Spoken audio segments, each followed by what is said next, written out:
What's up, everybody? Welcome back to the channel. This here's Legitical Response. I cover political news, and today I give you a story of exactly why I read the news. This is a perfect example of why you don't just read the headline and read the first paragraph. You continue reading all the way through the article because you find some gems, you find some BS, and you find some propaganda. And people, they like the news, the mainstream narrative machine that you see on TV, CBS, ABC, NBC, CBS, MSNBC, CNN, all these places.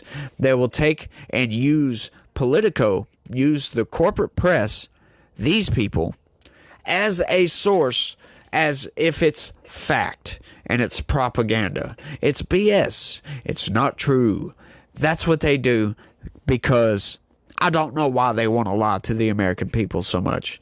It is unfathomable to me. I probably didn't even say that right. It didn't sound like it came out right, but unfathomable to me that they would propagandize the American people as much as they do. They would get out and lie to us. They would twist the facts to portray a narrative that is divorced from reality, that has nothing to do with what actually happened. Oh, well, we're just speaking our truth over here. Yeah, but it's not reality, right? No, I could care less about your truth because your truth, corporate press, is a lie. It's devoid of any sort of reality that anybody can conceive of, by the way. Let's get into it, though, right quick, because once again, a very innocuous headline that you would look and just pass right up. But once again, like I said, I love why I read these news articles, because I found a gem, y'all. You gotta love the mental gymnastics of the corporate press and what they're trying to do here. This is from Politico, by the way. Vance warns of China's influence during Michigan rally. Once again, innocuous headline. You're like, who cares? Me, I'm kind of interested because I know the threat that the Chinese Communist Party is to this country, what they're trying to do to our young people through TikTok, what they're buying. I could go on forever, but I'm not going to. I'm sorry. Let's get into it, though. Republican vice presidential nominee J.D. Vance started his Rust Belt sweep this week by attacking Vice President Kamala Harris's record on the economy and pushing a message of protecting American jobs in the battleground state of Michigan, a key swing state that polls show Harris is leading in. Yeah, that's right. The polls are swinging, and I don't know why. Why are the polls swinging? I don't think it's voter sentiment, by the way. Do you believe it's voter sentiment? Because Kamala Harris isn't doing much. Her policy proposals are insane. I just don't get it. She hasn't done an interview yet, and the interview she has agreed to is with Tim Walz there. Huh? You can't do an interview by yourself? They finally agreed to terms for the debate, and I cannot wait for that. Hopefully, we get a repeat of the last debate. Of course, it'll be a little bit different. You'll get a lot of rambling insanity with Kamala Harris. You'll get a little bit of rambling insanity with Trump, too, but at least Trump's rambling insanity is funny. Kamala Harris's rambling insanity fell out of a coconut tree. You're going to love this, folks. You're going to love this one. This paragraph is my favorite. And we're going to be stuck on this paragraph for a minute, y'all.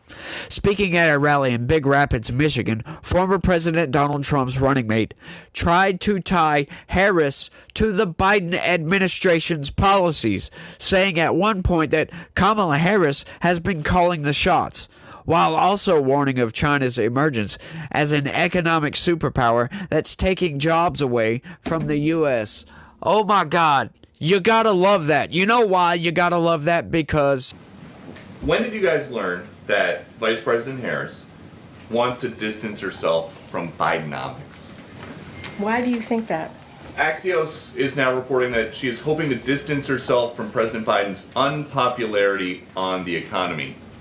Can you blame her? Do you know this is the Biden-Harris administration? Are you aware that this is the Biden-Harris administration? And she is indeed the vice president. But if the president's policies on the economy were working, or if they were popular, wouldn't he still be the candidate? You literally just had the chair of the CEA here who laid out a pretty robust point by point about the economy and what's has happened under the Biden-Harris administration. It's the Biden-Harris administration. Remember that, folks. It's the Biden-Harris administration. Don't forget the Harris that goes along with the Biden administration, because you can't forget that, folks. So what? What are they talking about? Tried to tie them together. They're running mates. She's the vice president serving under Joe Biden. Like, what? These people... Like, did they think that nobody was going to catch on to that? Did they think that nobody would read that and point that out? Like, think, hang on, is this person that wrote this article, as a matter of fact, Mia McCarthy, are you stupid? Like, serious question. And I'm not trying to be insulting. I'm serious. Are you an outright idiot? Like, trying to pull the wool over people's eyes, thinking maybe they'll just rifle right on past that and not even pay attention to it. Like, what? You think that people that read the news aren't going to pay attention to what they read? Aren't going to know that it's the Biden-Harris administration? What are you trying to do with this? This is just insane. Once again, we've talked about that before in the past. This is the main reason why I'm covering this story, by the way, because these people are lying to you on a constant daily basis, and I just find it utterly reprehensible that they do so. What has our corporate press, our media establishment come to? Right? That's supposed to be an institution of democracy. They're supposed to hold the party in power in check. They're supposed to, anything that they do, they get out of line. The press is supposed to come in and question these people. Why did you do this? Why did you do that? Why didn't you do this? And what do you have to say about this? How are you going to fix this issue? Blah, blah, blah, blah, blah. But no, they don't, folks. That what they're now trying to do is trying to, like Peter Doocy said, the corporate press is trying to distance Kamala Harris from Joe Biden. Huh? What do you mean distance? You can't do that. You cannot untie Kamala Harris from Joe Biden. She's going to be forever tied to Joe Biden because she served for 4 whole years as the vice president. These people are insane. These people are outright insane. This is crazy to me. Once again, because it looks bad. I think this is why they're doing it, because it looks bad. Once again, you got pundits all along the right saying, look, Kamala Harris is proposing all this stuff. She says she's going to fix the economy, right? Why aren't they doing it now? Why haven't they done it over the past 3.5 years? Why did they, if they can even fix it, why did they allow it to get so bad in the first place, whilst at the same time lying to us, saying the economy's fine, y'all. Look at the freaking stock market. Oh, we made a bunch of jobs. Don't let your lying eyes fool you. Your grocery prices are not 30% higher than they were 3 years ago, when they only should be about 7 to 8% higher under normal inflationary standards, right? They shouldn't be nearly as high as they are. Should only be a little bit higher. As a matter of fact, sometimes some numbers, some prices stay flat over years, over many years. Some don't. But we know this. This is normal, right? But 30% is an insane number. Could be worse. I'll give them that. Could be a lot worse. But hang on. If they could fix the economy like Kamala Harris is proposing, then why haven't they done it? Why have they allowed it to get so bad? Don't mean to repeat myself, but I really need to drill this point home. I really need to see Mia McCarthy watch this video and answer me that. How can you try to disconnect these two? How can you try to not hold these people accountable when they say they're going to do this and say they're going to do that? At least with Trump, we know for a fact we had the best economy we've ever had. Ever. In United States history, we've had the best economy we've ever had. And then, like my last video, now they're trying to say, oh, well, Trump's policies are going to damage the economy. Well, let's see. They didn't do it the first time. And he made some definite tax cuts.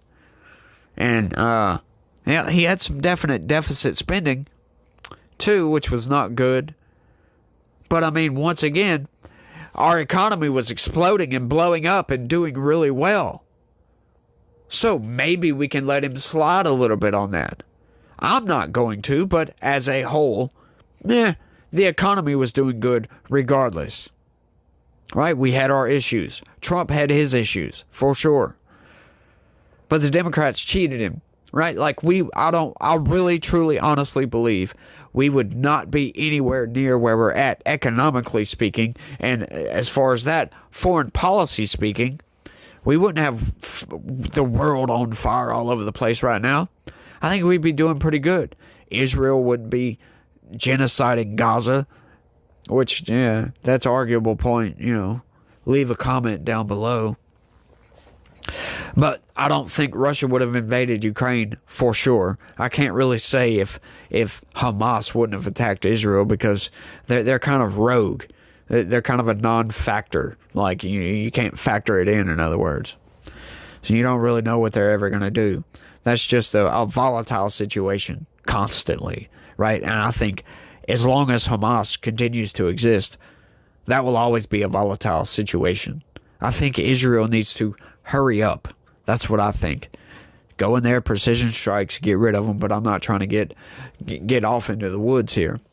Why doesn't the corporate press hold these people responsible? Instead, they're trying to prop them up and push them right along. Right? Knowing what they've done to the economy, knowing what they've done to our country, they've only divided us even further.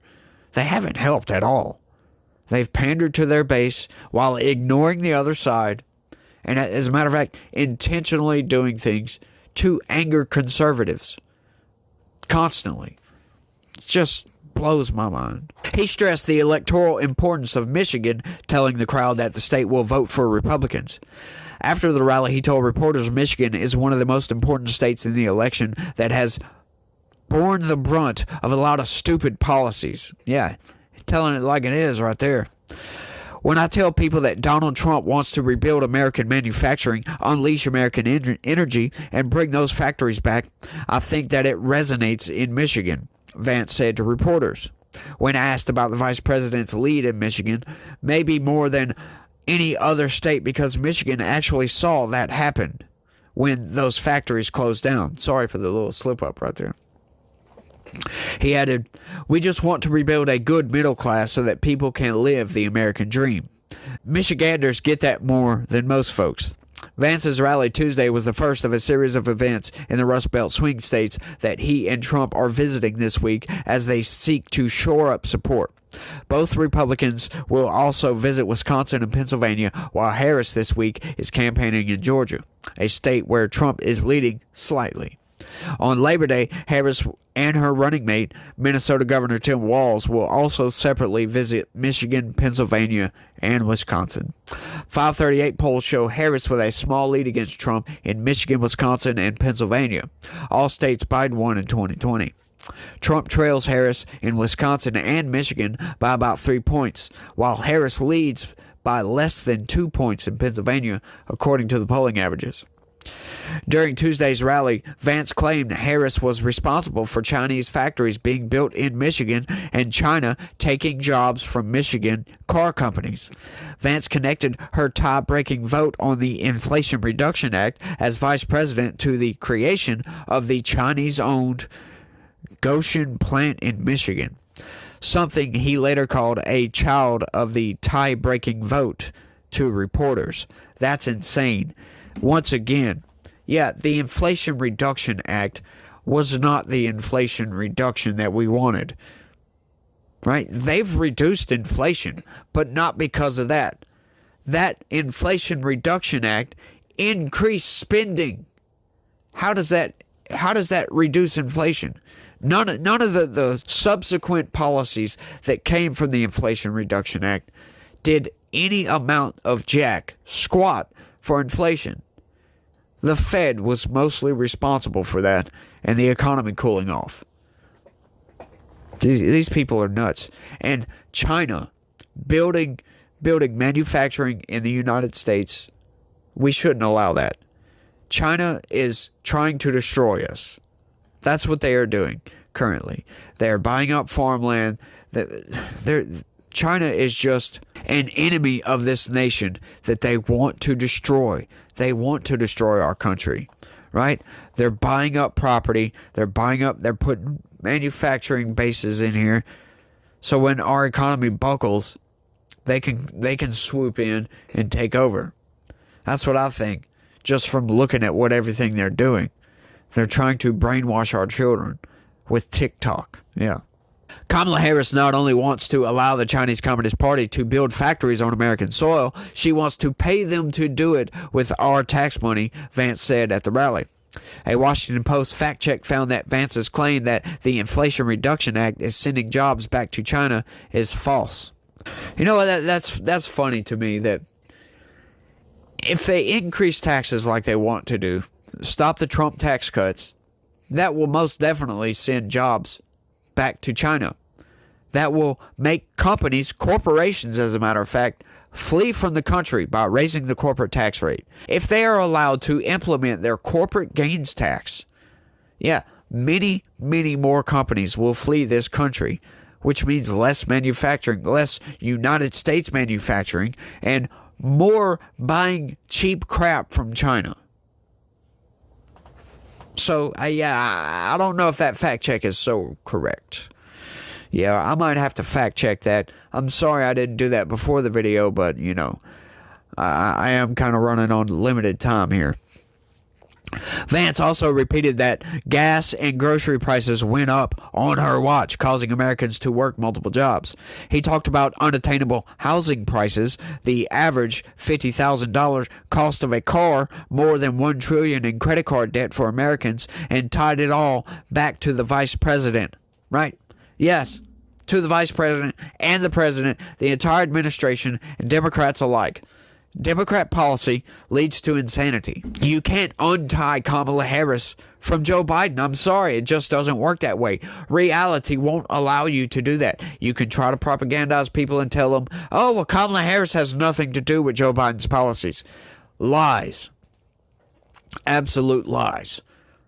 Right? Like, if you have your vice president telling you, Joe, don't do this. This is insane. Do you think he's going to do it? You think his advisors are going to tell him to do something that's retarded? No, I don't think so. Joe's not all there, right? His mental faculties are waning at a rapid pace. We've seen that. That's why he's not running for president anymore, as a matter of fact. That is correct. That is the entire reason. Because Joe Biden's mental faculties are gone. So who's in charge? We don't know, folks. We don't know. It remains to be seen. I'll put it that way. Vance contrasted the Chinese factories in Michigan with Trump's promise to implement tariffs on China, promising the policy would lower taxes for Americans. Yeah, that was the, it's going to be a bloodbath if I get elected thing, right? That Joe Biden loves to say. Oh, well, Trump says it's going to be a bloodbath if he gets elected. Yeah, it's going to be a bloodbath for China, not for us. It's going to be a bloodbath for them trying to sell their cars.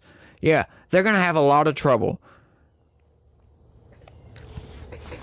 Our corrupt leadership said, if you put tariffs on China, prices will go up, Vance said. Instead, Donald Trump did exactly that. Manufacturing came back and prices went down for American citizens. They went up for the Chinese, but they went down for our people. And that's the Trump policies, and that's what these people don't understand about Donald Trump.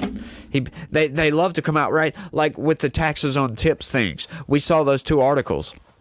Right, as a matter of fact, if I find the picture, I'll put it right here. But if I don't, I'm sorry, y'all. But the two articles came out when Trump talked about his tax on tips policies. The headline for the article was something like, oh, well Donald Trump's no taxes on tips is going to cost like $250 billion or something like that. But when Kamala Harris said it, it was like some God gift from heaven or something like that. I don't remember the exact headline. I'm sorry, but if it's here, you see what it is. I'm sorry. I will find it. It will be right here. As a matter of fact, it is there right now. I just don't know it yet. That's right. All this comes right off the top of my head. None of this is scripted. You get it how I see it. You get it how I react to it. That's why it's response. It's my logical response because it's political and it's logic and I'm responding to it. Or I should say, I'm responding to insanity with logic and it's political. So there you go. I guess that's what I do. Respond to idiotic political crap with logic. Or at least that's what I tried to do, right? Like, I know I get stuff wrong sometimes, and you guys point that out when I do. But, I do my best, y'all. I do my research. I try to bring you the facts and not give you too much bias. But by God, when the bias offset is so much, sometimes I've got to bring it back, y'all, to bring it back to reality. I've got to offset that bias with my own bias to bring it back to somewhere in the center. I try to be fair, try to be honest. All I can do is be honest. As a matter of fact, that's the reason for my whole channel, is to point out the dishonesty of the corporate press. So why would I lie about something? If I get something wrong, sorry, I'll retract it. The corporate press won't do that. As a matter of fact, that's something we talk about all the time.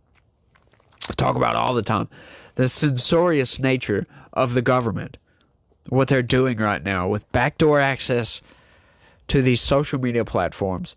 Censoring people's speech on these social media platforms for the quote-unquote, the reasoning behind it is, we don't want to spread mis and disinformation. People's opinions, it can't be mis and disinformation. That's their opinion. It might be a wrong opinion, but it's still opinion nevertheless. But it's not information. It's their opinion. That's a big difference.